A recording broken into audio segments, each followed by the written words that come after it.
Óid den Oireachtas mór im lá clia, 1897, le Douglas Hyde. Éireamid fasta, tá lá Gaeltacht, is ní bhaimid fao smacht mar atámid.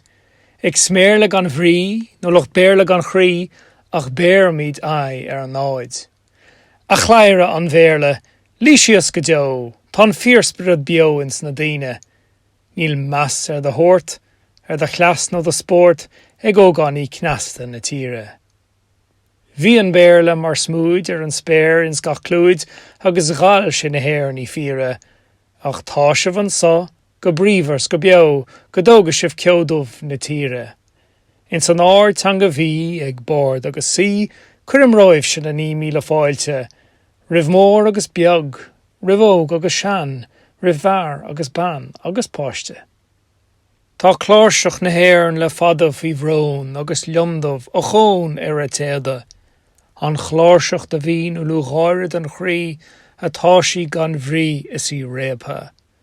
Ach scéhí sí ceol ans na spéirthe go fóil, ba go ins gach téad de bhí briste, I móid drachíon, sáil seoí an ghrian lóite na bhíon bhí scrista.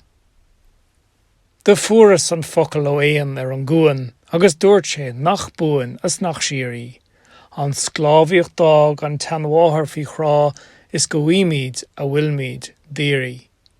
Ag fadóig an sléomh de chúnamh scéal go gcuirfear an Gaeilge in áirde. Locht béirle faoi cheo is faoi náire go deo agus sonas is só ar gáirde. Cábhfuil na daoine do bhaintear inéal nach gamach a bhéal leis an méarle, de lucht na rí mór clan chonel, clan óin, is garóid bhí lainn na íirle. Ó cruthúir bhí in éarn rí réig si tanga a máthair, chas si díomh an dílit don rim le dul gan in tim faoi an tráthair.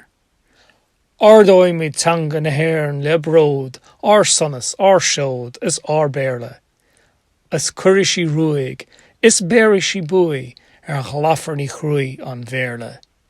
Níhí si bás, ach bai si ag fás, ina crán bhrá chréimhúil áling, agus scapaí an scéal, ó bhéal, go béal, go mai saoirse gus séan, le fáilán.